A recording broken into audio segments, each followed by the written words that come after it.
Thank you very much. Dear Mrs. Rajavi, sisters, dear friends, first of all, I would like to thank Mrs. Rajavi for the invitation and the possibility to give a speech to this great assembly. On International Women's Day, I want to begin with saluting all my brave sisters in Ashraf and Liberty, who have been courageously standing up to this brutal and misogynist rule of the mullahs. You have today thousands of women.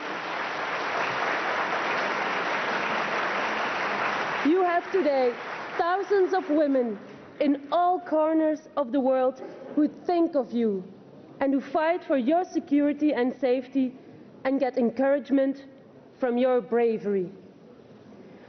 During the years I have known your movement, I have learned that you have actively implemented equality in practice. Women hold positions in all levels.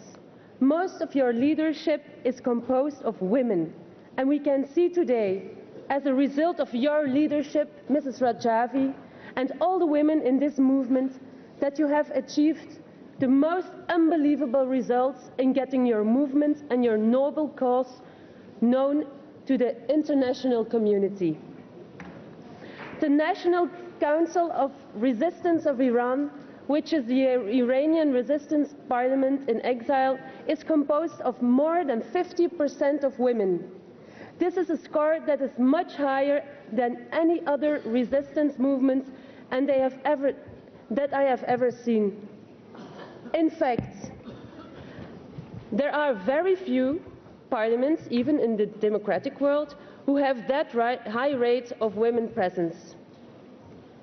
There is a lot of sympathy in the Belgian Senate and Parliament for your movement, and we have tried to do what we can to help PMOI and the residents of Ashraf and Liberty. And the 10-point plan of Mrs. Rajavi, which calls for a secular state and women's rights, deserve to be supported.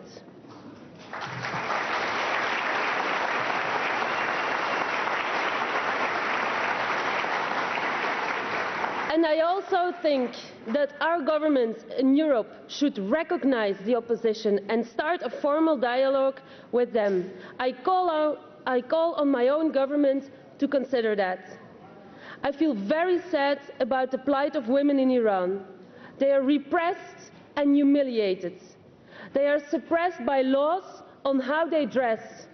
For example, according to Article 638 of the Islamic Penal Code, women who appear in the public without proper dress code will be imprisoned between 10 days to 2 months in order to pay a fine as well. In many cases, women also receive lashings. This is totally unacceptable.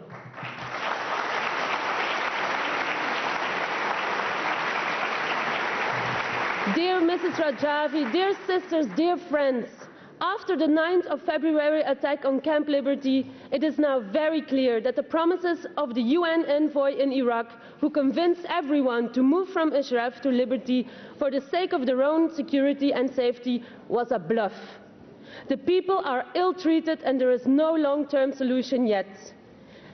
Safety comes first. Men, women and men should be in the place where their safety is secured. And Mrs. Rajavi, I have very well heard your message today. I will do all my efforts to take this into consideration in the Belgian Parliament. Our country needs to help in this effort, and you have my 100% support. Thank you.